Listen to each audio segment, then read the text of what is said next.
Qué privilegio y qué gozo es estar aquí delante de ustedes esta mañana. Gloria sea a Dios que me permite servirlos y compartir su palabra con ustedes. Estoy bien gozoso de estar con ustedes. Y en esta mañana, ¿por qué no me acompañan y oramos juntos a nuestro Padre?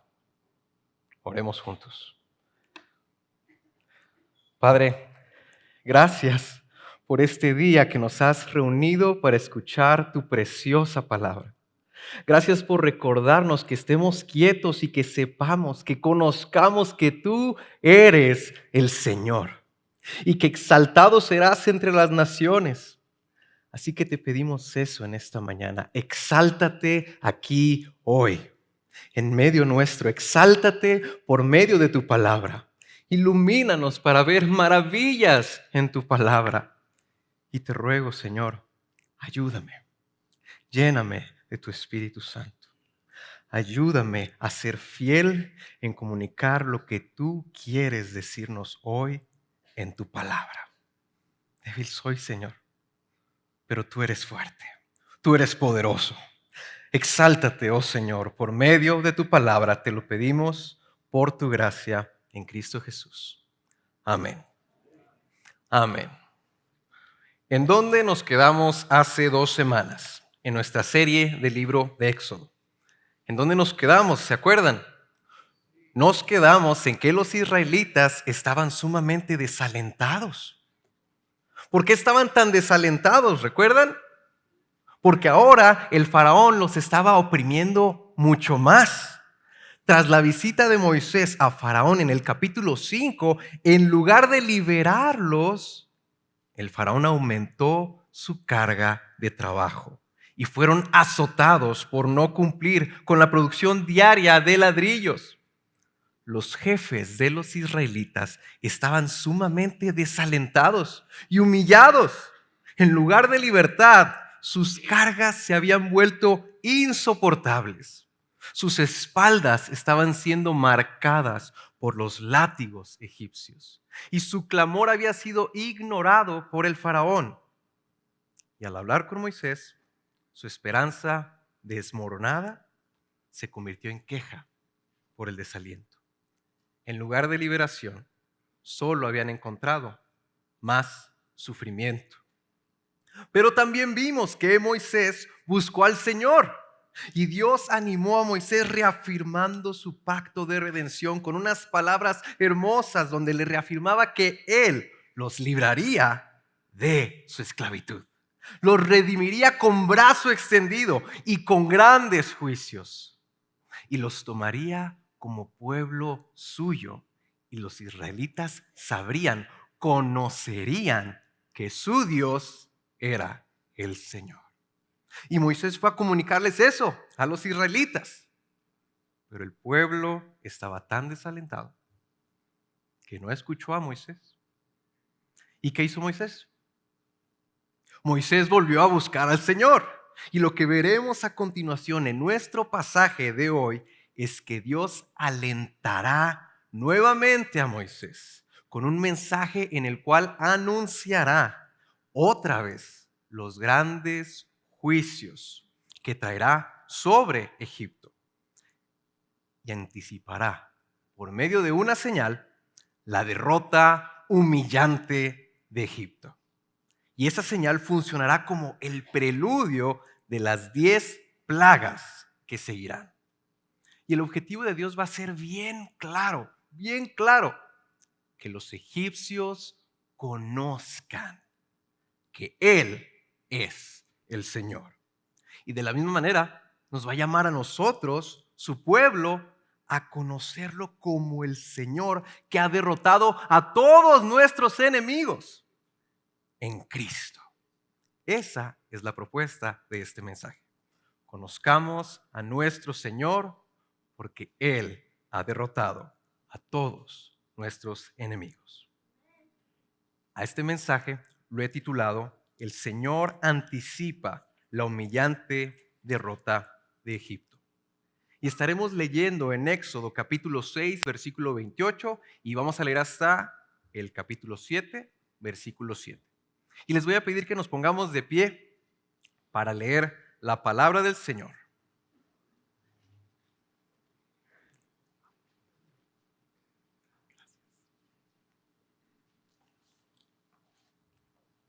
Gracias.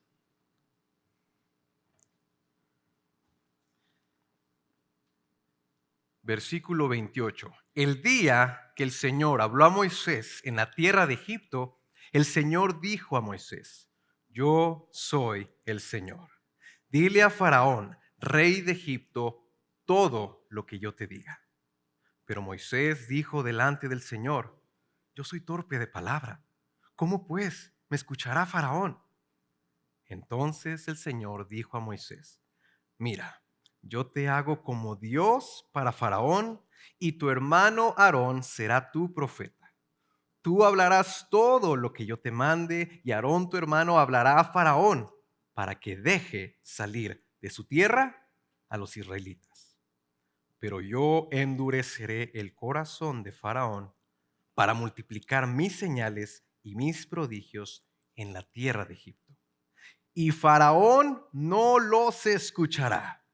Entonces pondré mi mano sobre Egipto y sacaré de la tierra de Egipto a mis ejércitos, a mi pueblo, los israelitas, con grandes juicios.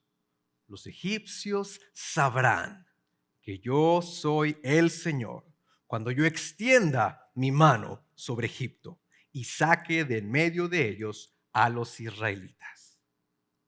Así hizo Moisés y también Aarón. Tal como el Señor les mandó, así lo hicieron. Moisés tenía 80 años y Aarón 83 cuando hablaron a Faraón. Esta es la palabra del Señor. Pueden tomar su asiento.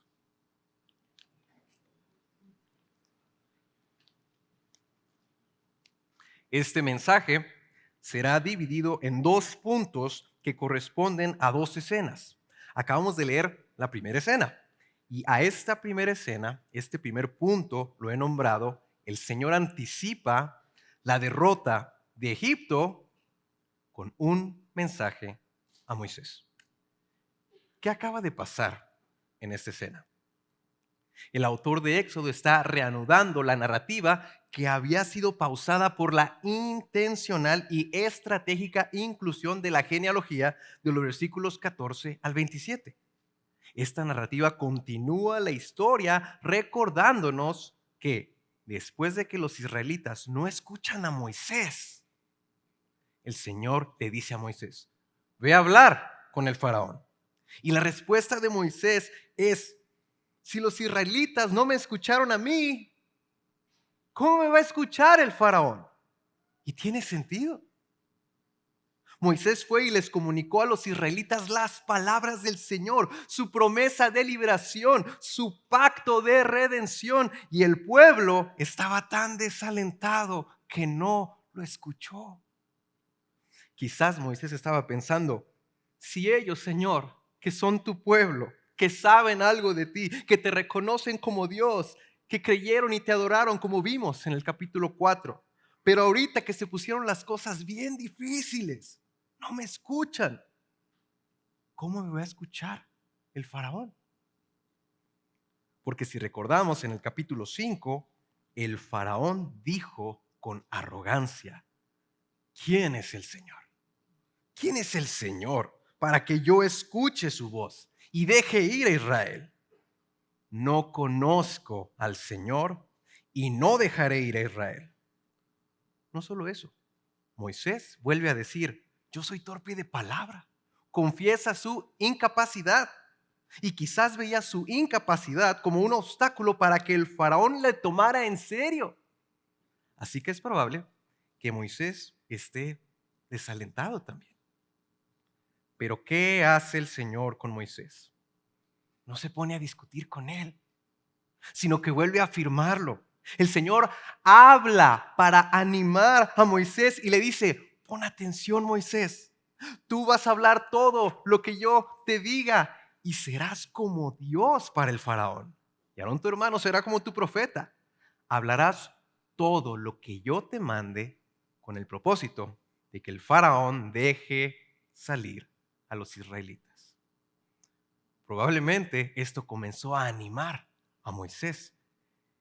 Y entonces Dios le dice: pero yo endureceré el corazón de Faraón y no los escuchará.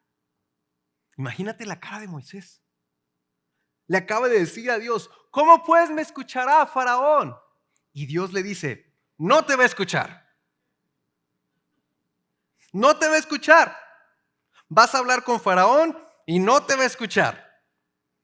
Creo que eso no es muy alentador. Quizás Moisés pensó: Señor, si querías alentarme, creo que no es por ahí. ¿No me va a escuchar? ¿Para qué voy entonces?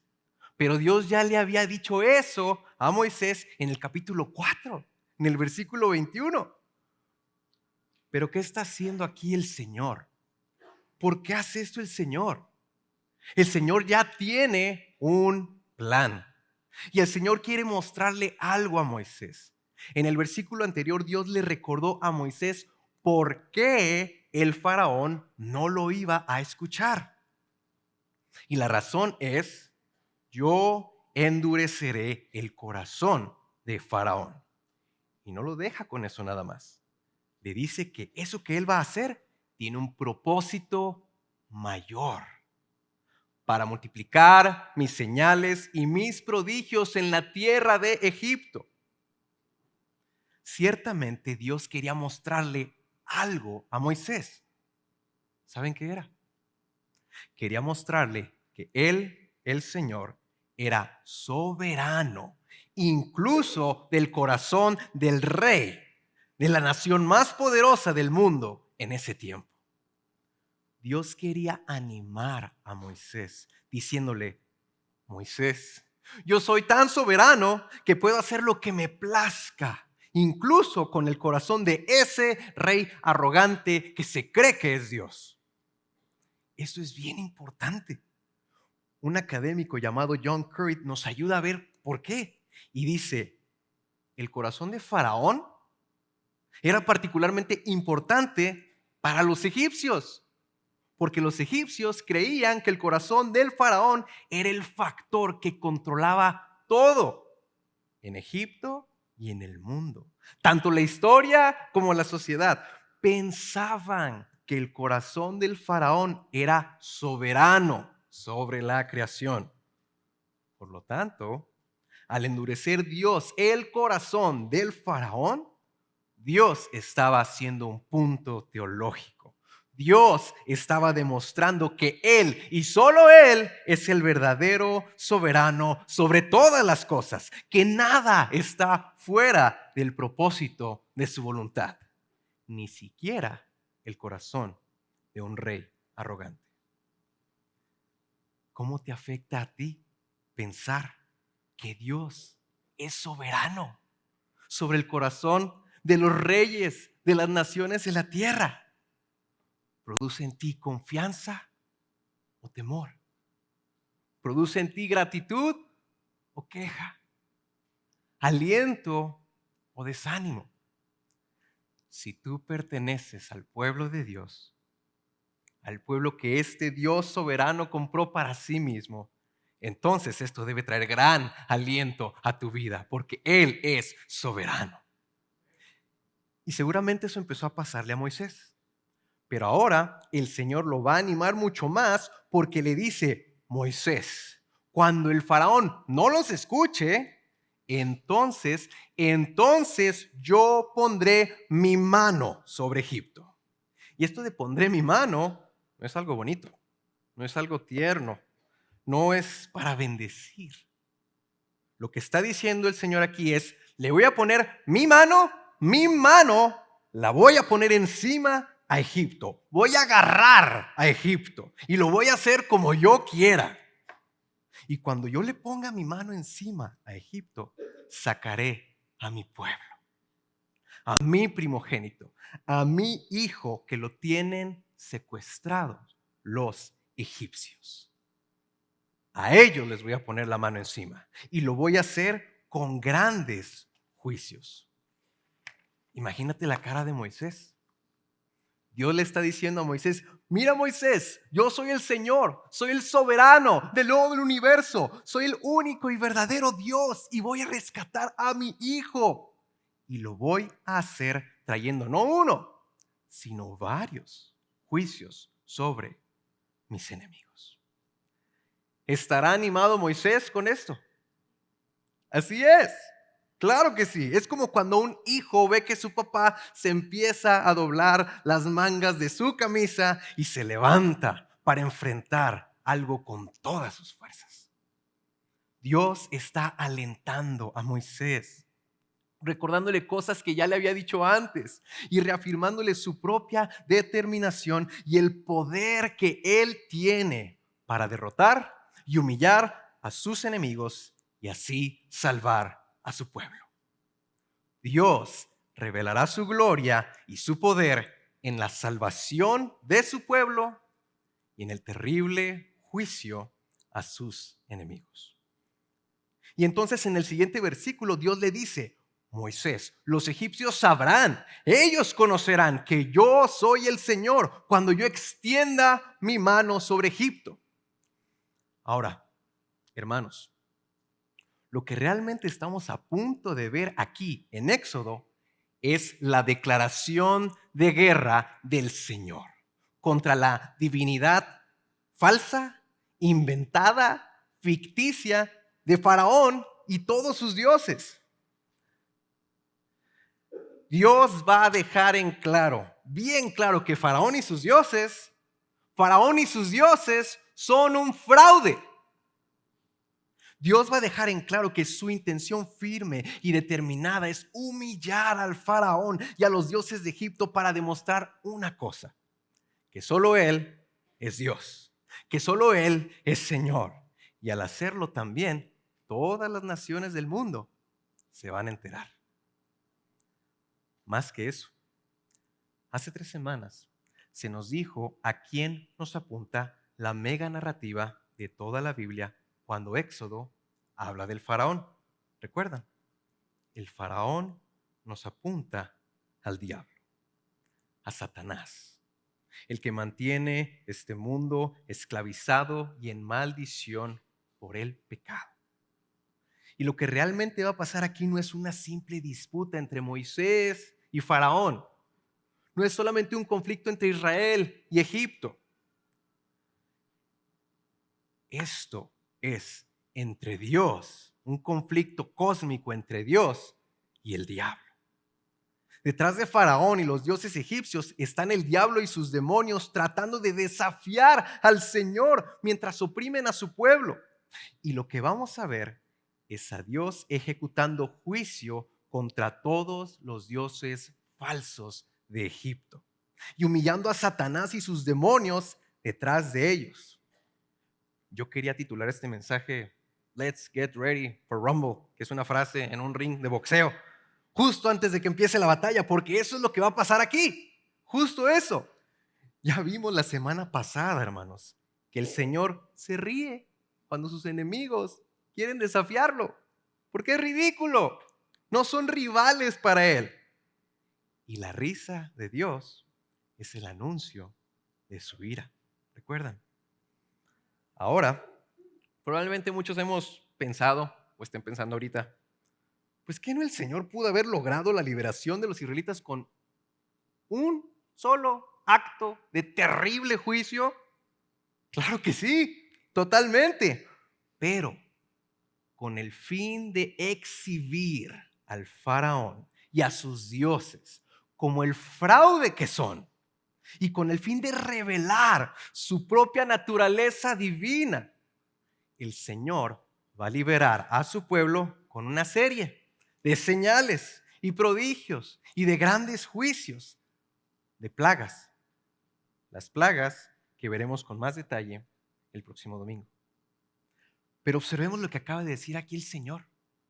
El Señor dijo, los egipcios sabrán, los egipcios conocerán que yo soy el Señor cuando yo extienda mi mano sobre Egipto.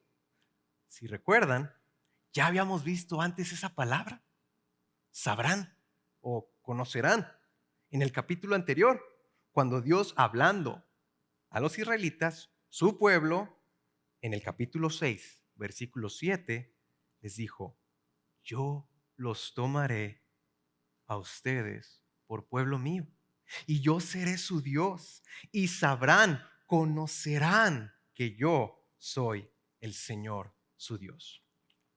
En ese capítulo son los israelitas los que sabrán que Él es el Señor su Dios, y será por medio de la liberación de su pueblo.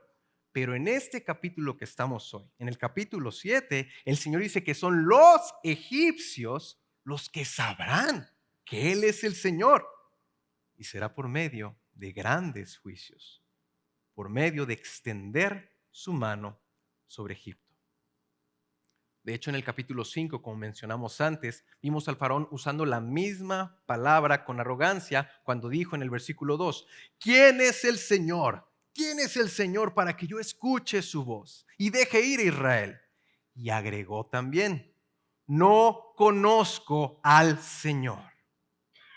Pues, ¿qué crees, faraón? Estás a punto de conocer al Señor, al Dios verdadero. Y no le va a gustar. Esta palabra, conocer, no se refiere a un mero conocimiento intelectual. Se refiere a conocer por experiencia. Es como cuando vas a un restaurante, te recomiendan un platillo que no conocías antes y lo pruebas, te arriesgas tal vez, pero lo pruebas y quizás lo disfrutas y dices: oh, esto está bueno, esto está rico. A la próxima que venga voy a pedirlo otra vez, voy a pedir lo mismo. O viéndolo de otra manera no tan positiva, como de hecho les va a pasar a los egipcios. Es como cuando te subes a una montaña rusa y experimentas las subidas y las bajadas, las vueltas, los giros, y después, si eres como yo, ya no te quieres subir. Ya experimentaste, ya viste cómo se siente. Conociste de cerquita la montaña rusa. Y aquí hay algo bien importante. No podemos afirmar que conocemos realmente a qué sabe el platillo de ese restaurante hasta que lo saboreamos. No puedes decir que conoces la experiencia en esa montaña rusa hasta que te subes. Bueno, eso es lo que está diciendo el Señor aquí. Los egipcios van a conocer, van a experimentar que Él es el Señor cuando les ponga la mano encima. Y de la misma manera que dijo en el capítulo anterior que su amado pueblo iba a conocerlo a Él, al experimentar cómo lo rescataría, cómo los tomaría y los haría su pueblo. ¿Y tú, hermano? ¿Cómo conoces al Señor? ¿Cómo estás conociendo a tu Señor?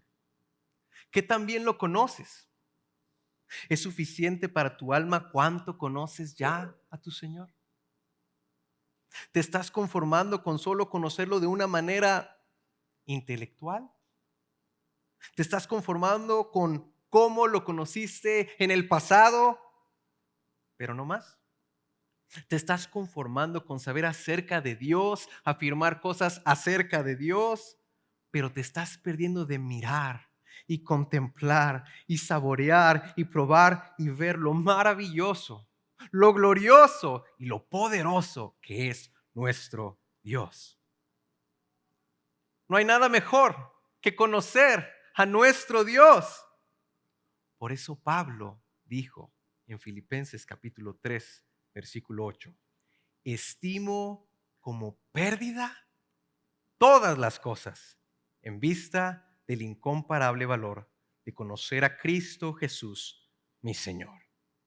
Y muchas veces Dios, como estamos viendo ahorita con el pueblo de Israel y como pasa en nuestras vidas, muchas veces Dios permite el sufrimiento también para que nos acerquemos y lo conozcamos.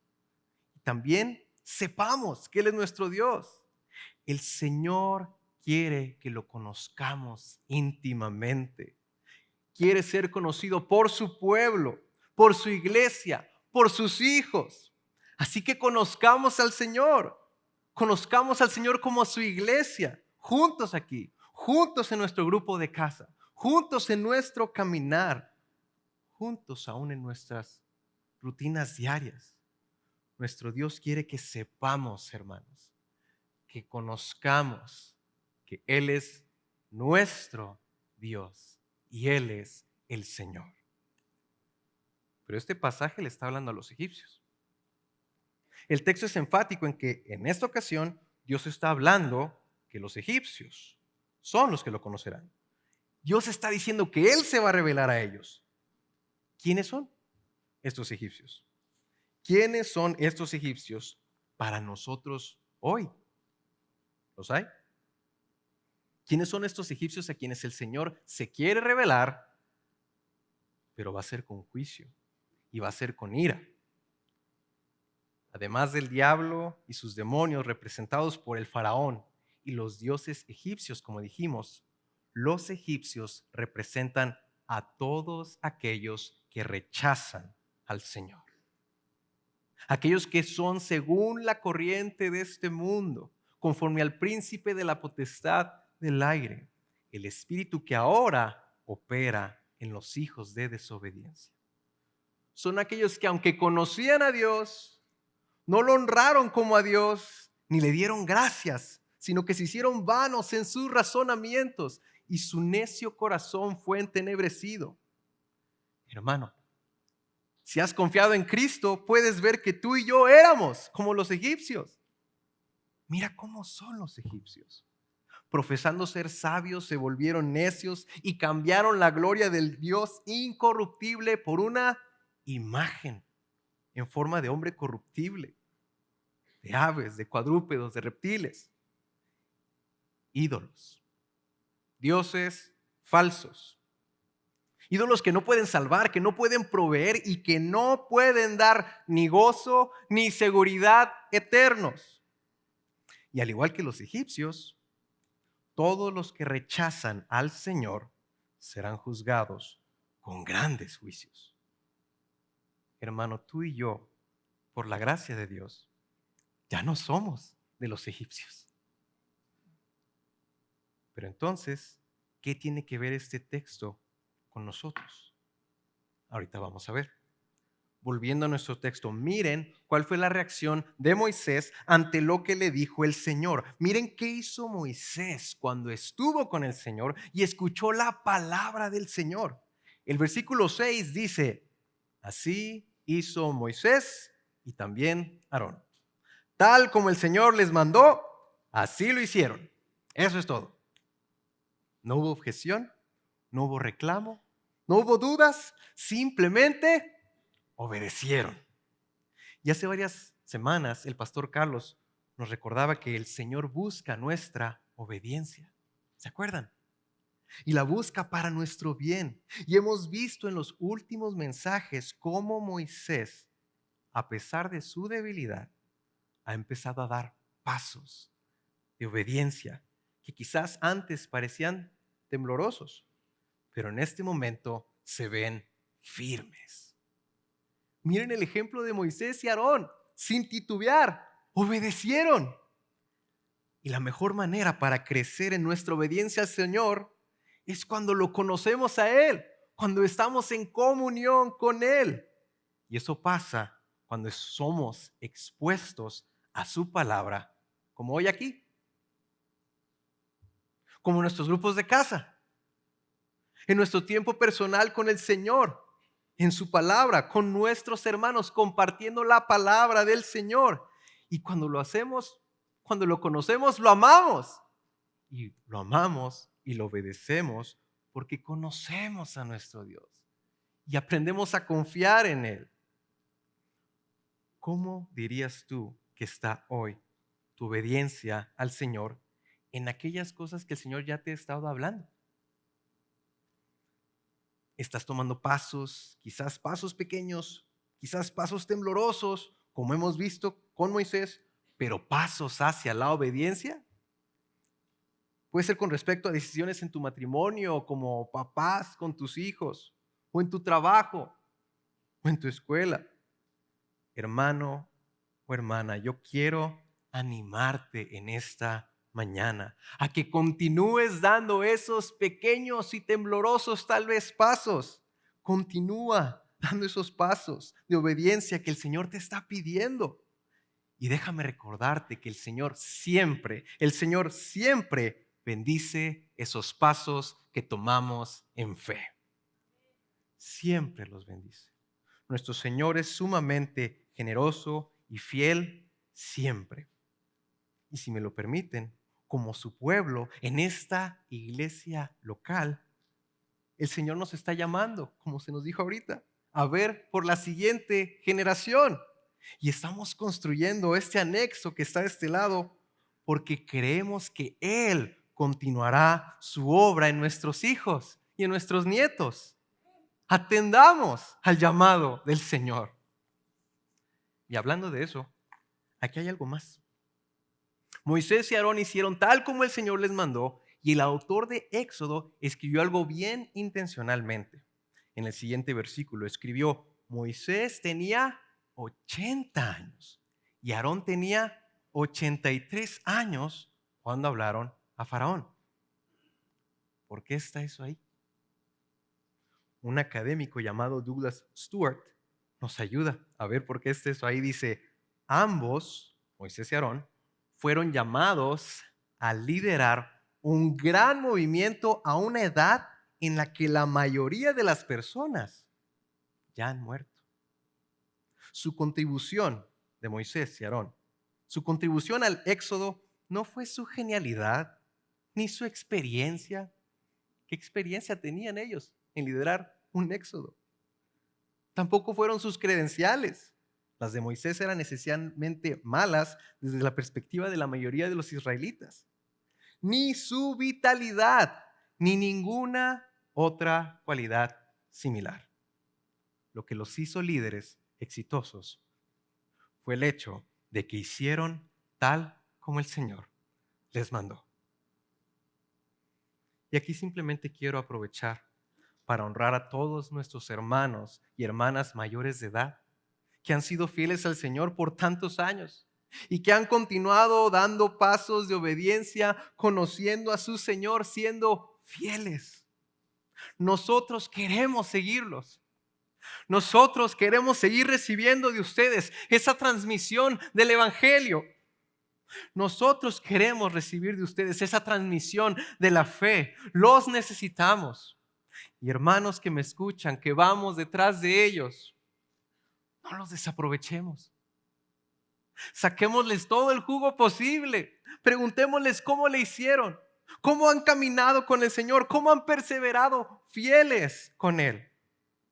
No perdamos la abundante riqueza que el Señor nos ha dado por medio de estos hombres y mujeres que han caminado con el Señor, que van adelante de nosotros.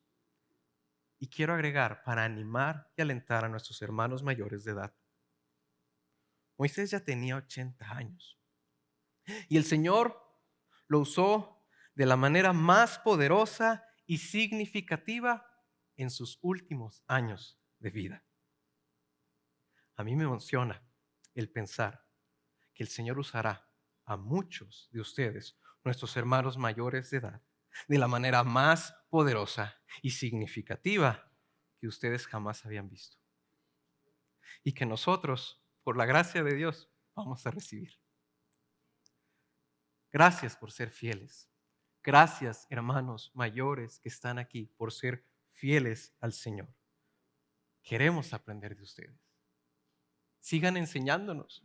Nosotros los seguiremos y queremos, como dice ese versículo, queremos hacer tal como el Señor nos mande. Amén. Y bueno, habiendo dicho todo esto, nuestra narrativa ya nos ha preparado para lo que viene.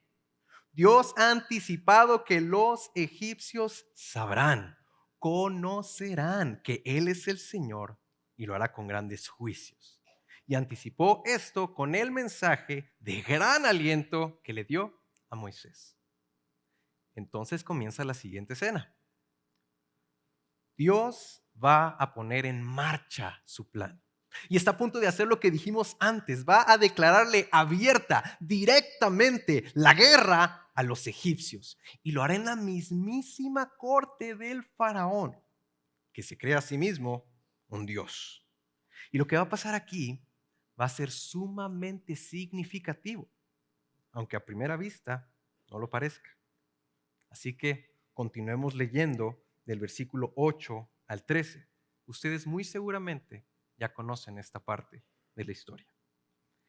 El Señor habló a Moisés y a Aarón y les dijo, cuando Faraón les diga, hagan un milagro, entonces dirás a Aarón, toma tu vara y échala delante de Faraón para que se convierta en serpiente. Vinieron pues Moisés y Aarón a Faraón e hicieron tal como el Señor les había mandado. Aarón echó su vara delante de Faraón y de sus siervos, y ésta se convirtió en serpiente. Entonces Faraón llamó también a los sabios y a los hechiceros, y también ellos, los magos de Egipto, hicieron lo mismo con sus encantamientos. Cada uno echó su vara, las cuales se convirtieron en serpientes, pero la vara de Aarón devoró las varas de ellos. Sin embargo, el corazón de Faraón se endureció y no los escuchó, tal como el Señor había dicho. Hermanos, esto es una gran escena. Quizás a primera vista no lo parece, pero es bien significativo. Esto que acabamos de leer es el preludio a las plagas que vamos a ver la próxima semana. Así que veamos por qué es esto tan importante. A esta segunda escena, o este segundo punto, lo he titulado El Señor anticipa la derrota de Egipto con una señal a los egipcios. Tratemos de ver la escena. Moisés y Aarón llegan a la corte del rey de Egipto, la nación más poderosa de la tierra, y los siervos de Faraón le avisan al faraón que ahí está Moisés y ahí está Aarón. ¿Ustedes creen que el faraón los quería ver? Muy probablemente no, claro que no. Probablemente cuando le avisaron al faraón que acaban de llegar Moisés y Aarón, él pensó, ¿otra vez? ¿Otra vez estos tipos? Y la narrativa nos va a dar a entender que cuando llegaron Moisés y Aarón diciendo lo que Dios, todo lo que Dios les había mandado, Moisés siendo como Dios ante el faraón y Aarón como su profeta, la arrogante reacción del faraón fue exigir una prueba que los acreditara como los supuestos embajadores de Dios. ¿Ah, sí? Pruébenlo, pruébenlo. Hagan un milagro, hagan una señal. Y entonces leímos que Aarón arroja la vara del Señor y se convierte en serpiente. ¿Pero por qué una serpiente? ¿Y por qué justo antes de las plagas? ¿Por qué no el Señor empezó directo con la primera plaga, atacando el río Nilo, convirtiéndolo en sangre, ya que esa era la principal fuente de riqueza de los egipcios? ¿Por qué no empezó ahí y ya? Bueno, es que esta señal es una declaración y es mucho más de lo que se ve a simple vista. Esta señal le está comunicando a Faraón y a toda su corte varias cosas. Primero, que ese hombre mayor de edad, de 80 años, llamado Moisés, ese pastorcillo insignificante a los ojos del Faraón, no era un pastorcillo cualquiera. Estaba funcionando como Dios ante el Faraón. Pero aún más importante, esta señal está comunicando un ataque directo contra la autoridad y el poder del Faraón.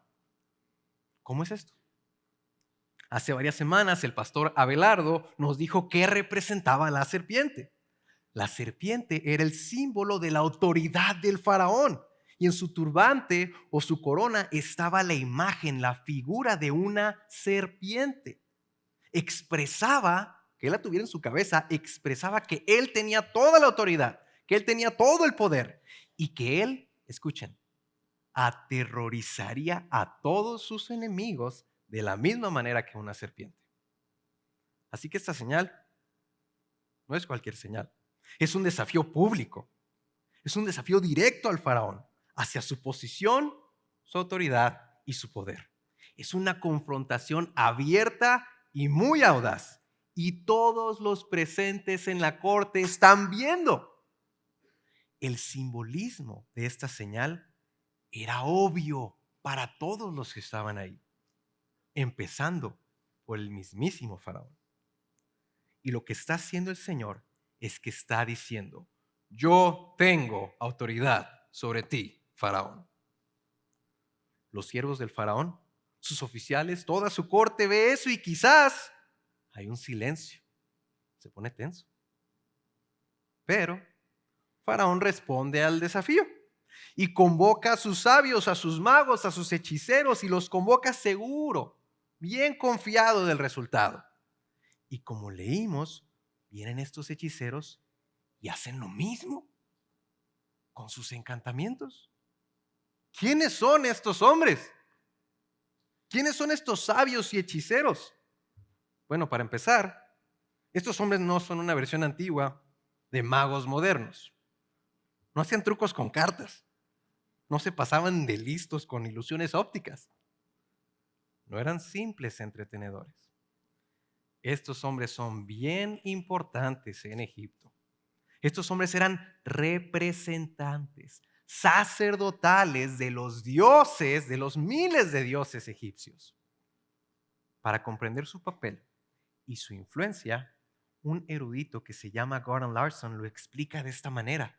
Él dijo: la magia era un elemento principal en las religiones egipcias de esa época, y aquellos que dominaban estos poderes eran altamente estimados.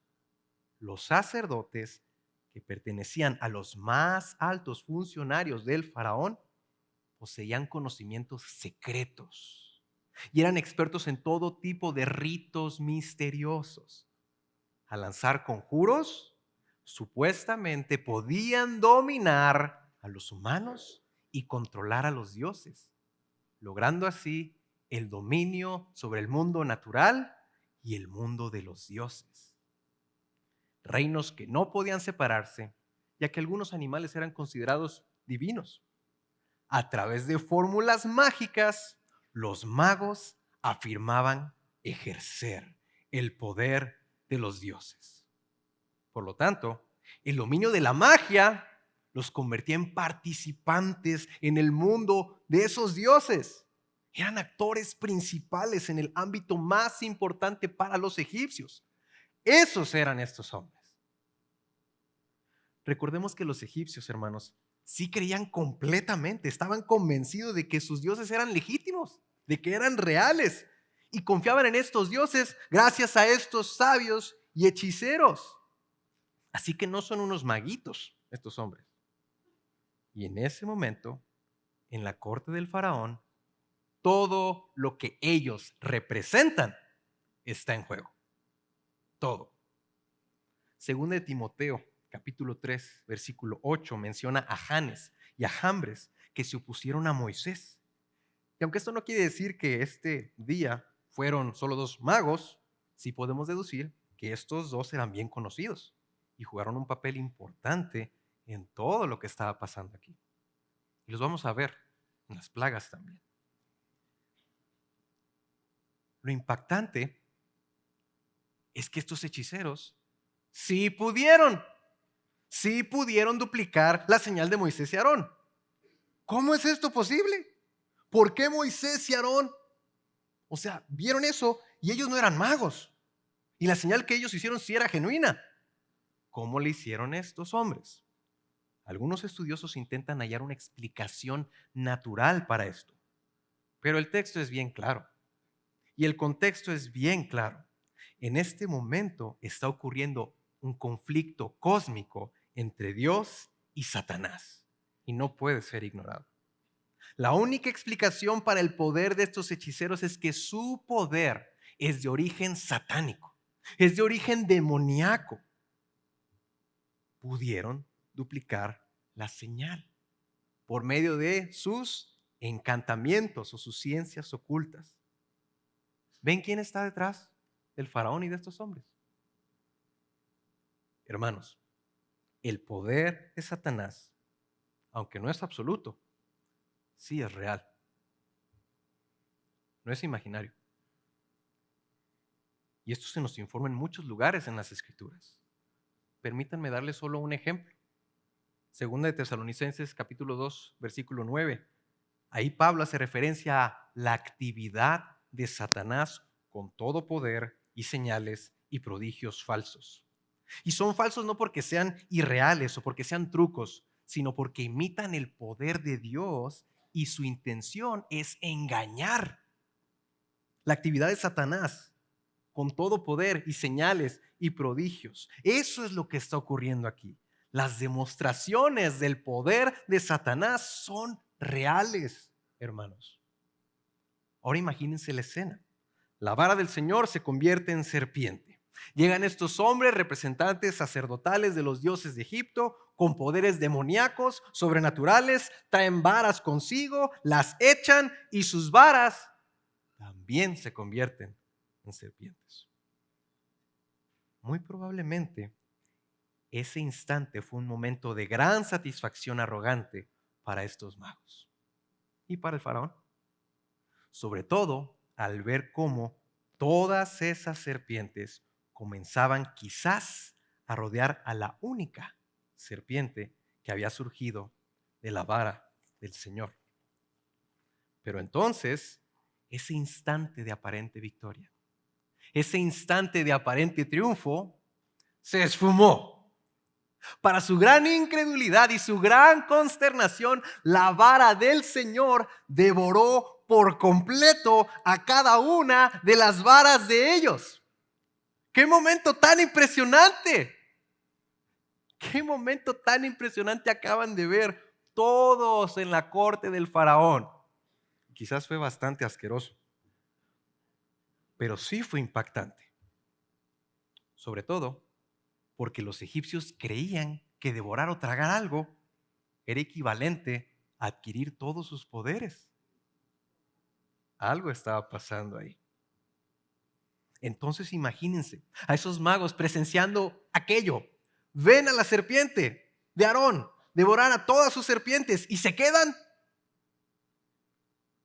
en silencio, atónitos, desconcertados, humillados, sin opciones para responder. Hermanos, estos hombres no estaban acostumbrados a que los humillaran públicamente. Y esto fue una tremenda humillación pública. Y lo más importante, esto fue una declaración para todos los egipcios. Una declaración clara y contundente de que el Dios de los israelitas era el Señor sobre el faraón, sobre los dioses falsos y sobre todo Egipto. Eso fue lo que pasó. Hermanos, esto comienza a cumplir lo que leímos en el versículo 5, el capítulo 7, donde el Señor dijo: los egipcios sabrán que yo soy el Señor. Eso está ocurriendo aquí. Los egipcios sabrán, experimentarán que Él es el Señor. Y este solamente es un adelanto de lo que va a pasar. Es solo un anticipo, es una probadita.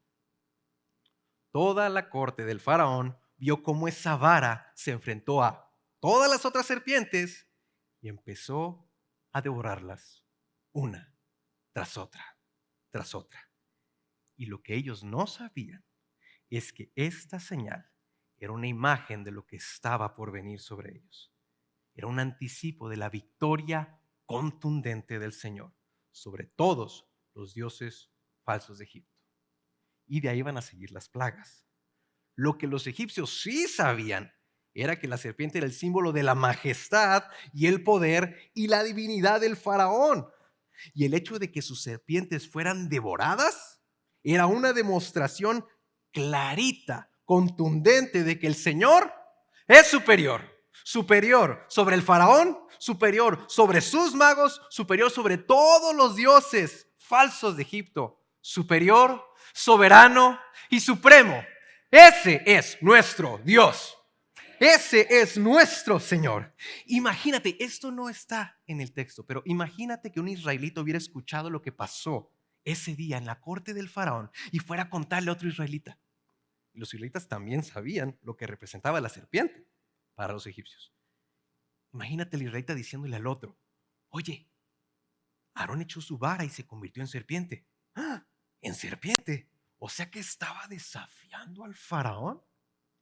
Sí, pero luego llegaron los hechiceros y trajeron sus varas. Y cada una de esas varas también se convirtió en serpiente. Claro, ya lo sabía. No, espera. De pronto, la serpiente de la vara de Aarón comenzó a devorar a cada una de las serpientes. Y las devoró todas. Y entonces el otro israelita se queda pensando. Y dice, ¿eso quiere decir que nuestro Dios es más poderoso que el faraón? Sí. ¿Nuestro Dios es más poderoso que el faraón? Sí. Nuestro Dios es más poderoso que el faraón. Sí.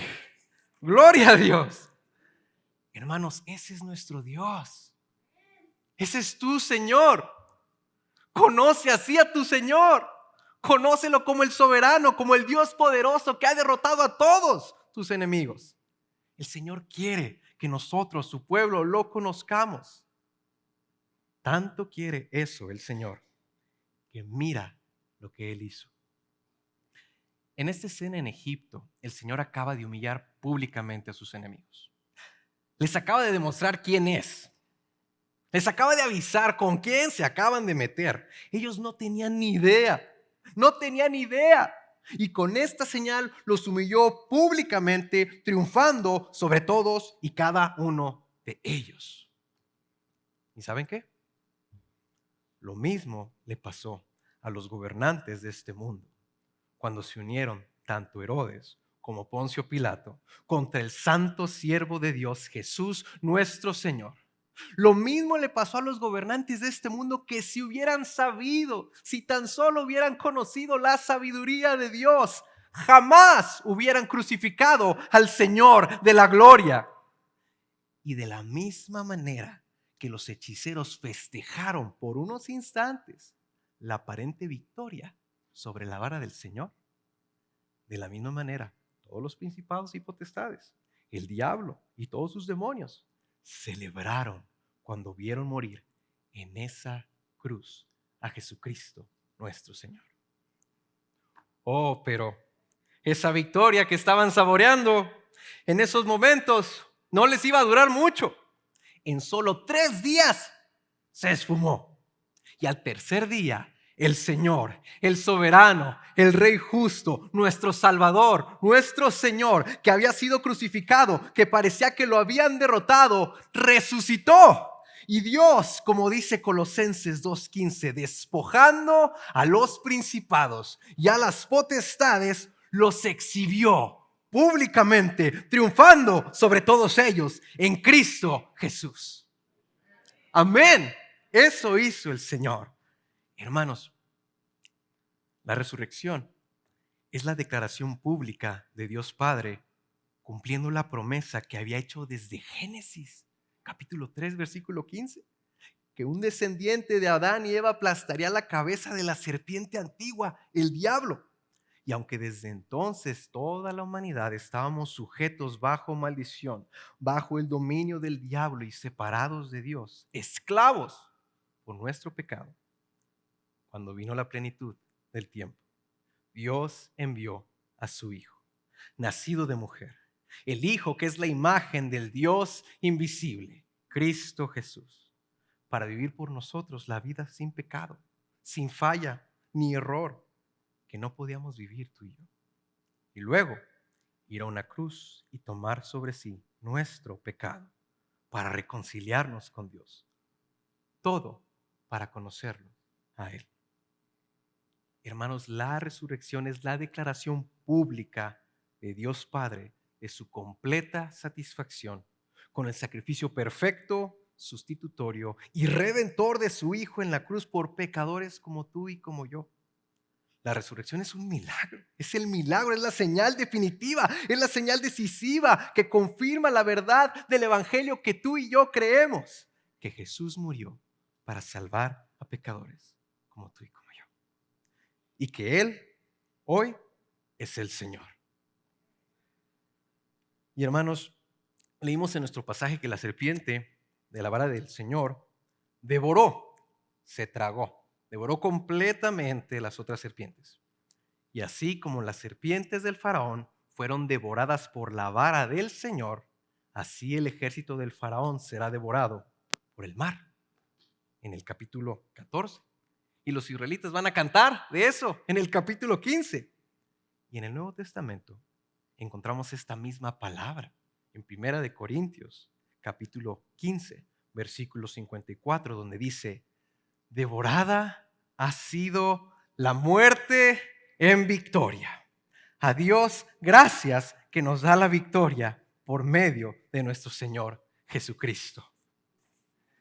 Hermanos, en Éxodo no solo vemos un adelanto del triunfo del Señor sobre Egipto y el faraón, sino un adelanto del triunfo de Dios sobre el pecado, sobre Satanás y sobre nuestro último gran enemigo, la muerte.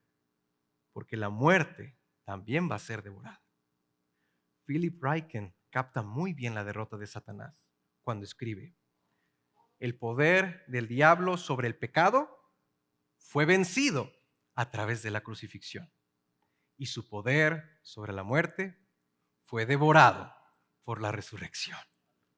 Debido a la cruz, hermanos, y a la resurrección de Cristo, todos nuestros enemigos, el pecado, el mundo, el diablo y la muerte, todos han sido derrotados.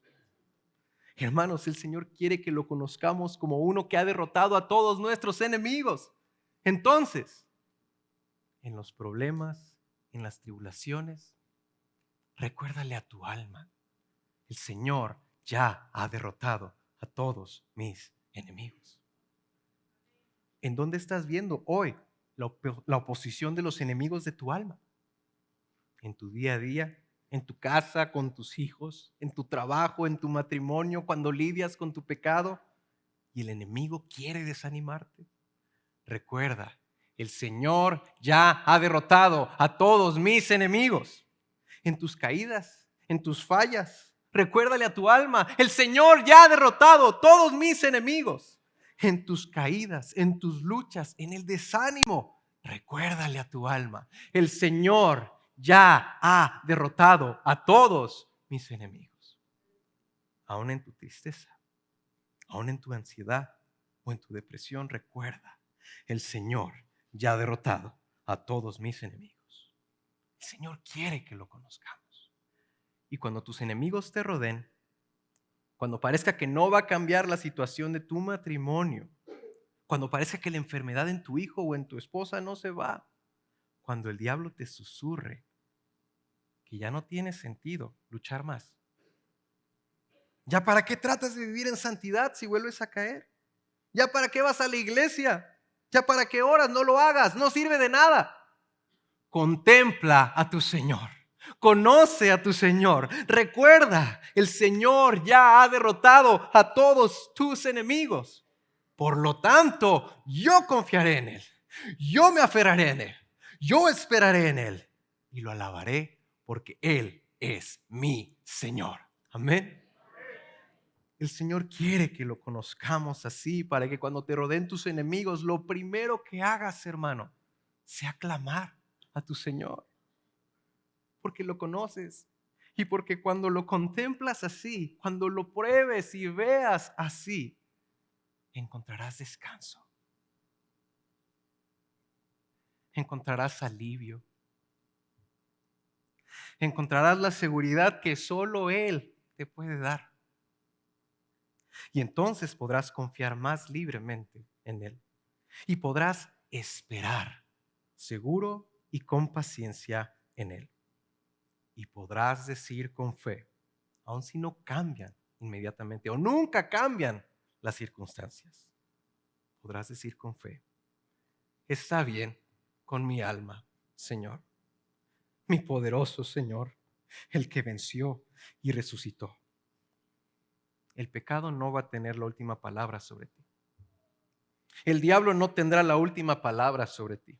Ni la muerte tendrá la última palabra sobre ti, sobre ninguno de nosotros que hemos confiado en Cristo. porque aquel que es poderoso para guardarnos a ustedes sin caída y para presentarlos sin mancha en presencia de su gloriosa presencia con gran alegría, ese es nuestro Señor. Por último, en el último versículo de nuestro texto viene algo terrible.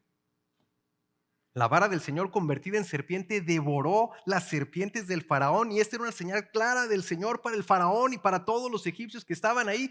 Y más que una señal, ¿saben lo que era? Era una advertencia.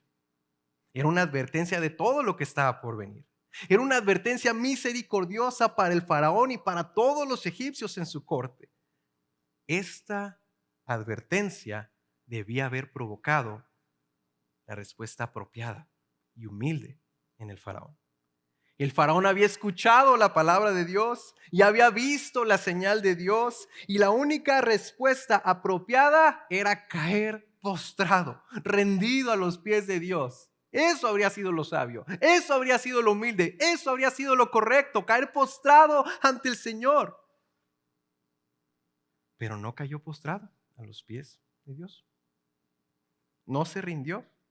En su lugar, el último versículo nos dice: sin embargo, el corazón del faraón se endureció y no los escuchó, tal como el Señor había dicho. El Señor le ha dado una señal misericordiosa también a todo el mundo ya. Esta señal, que es de gran victoria y esperanza para nosotros, su pueblo, es una advertencia para este mundo.